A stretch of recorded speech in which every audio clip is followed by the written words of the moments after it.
आज पनि साथीहरू यी गिद्धहरूको लागि मैले चारा लिएर आएको थिएँ। आज नजिकै छन्। आज मैले जुमिङ गरेर खासै खिच्नु परेको छैन यी गिद्धहरूलाई। नजिकै छ गिद्धहरू, एकदम नजिक छ। आज उडेन, मलाई देखेर खासै उडेन। खै पानी आएको भएर हो कि के भएर नउडेको हो, उडेन। आज चाहिँ गिद्ध चाहिँ उडेन है।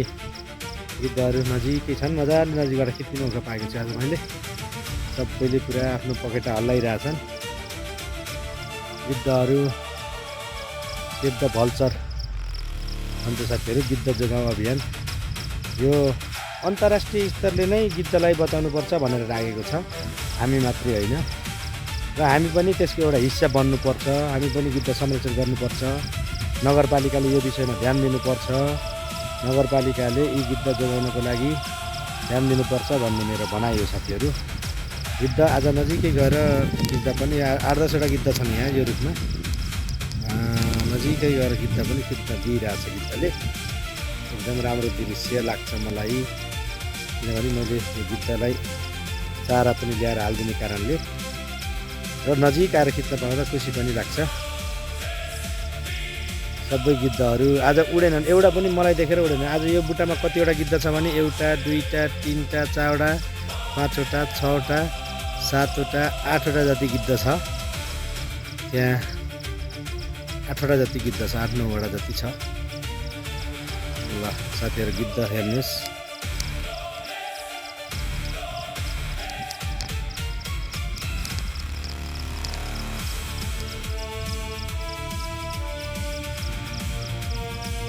आज साउन 2 गते। आज पनि मैले गिद्धलाई आज साउन 2 गते पानी आए पनि यी गिद्धहरूलाई म चारा ल्याइदिएको छु साथीहरू। यी रुखभरि छन् गिद्धहरू। अहिले यो रुखमा, यो सल्लाहको रुखमा 1, 2, 3, 4, 5, 6, 7, 8, अब 9वटा जति गिद्ध छन् यो सल्लाहको यता साइडमा।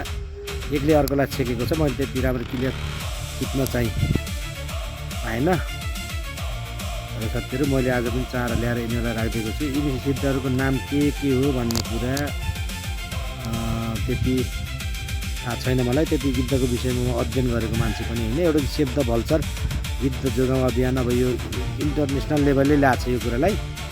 त्यही भएर हामी लागेको हो। म चाहिँ त्यही विषयमा, त्यही कारणले गर्दा लागेको हो यो कुरालाई। परने गिद्धलाई पुरा हो उडे अलिकति त, अलिकति चाहिँ उडे है गिद्ध। तपाईँले त्यहाँबाट आवाज देशी उडे नाइन उडिया थिएनन्, कता गयो फेरि यार? चारा उता छ। मजाले हल्ला गर्न हुने हुन्छ कि, हल्ला गऱ्यो भने हुने रहेछ। नभए त बिस्तारै नजिक आउँदा उड्ने रहन्छ। उडा उडा उडा उडो उडो उडो उडो उडो उडो उडे उडे उडे उडे उडे उडे उडे उडे उडे उडे उडे उडे उडे गिद्धभरि उडे उडे उडे उडे।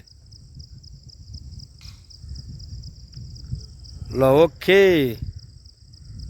पनि साथीहरू, गिद्धहरू टन्नै छ है। ल यो ठाउँमा पनि गिद्धहरू टन्नै छ। उताको गिद्ध उडेर उतापट्टि गयो। यो ठाउँमा 1, 2, 3, 4, 5, 6, 7वटा उता उठेर गयो। 2टा उड्यो भर्खर। यहाँ पनि गिद्धहरू टन्नै छ साथीहरू। नौडै नरमा फोटो क्याप्चर गर्न आएको। अलिअलि फोटो क्याप्चर गर्न दिनु पर्यो नि।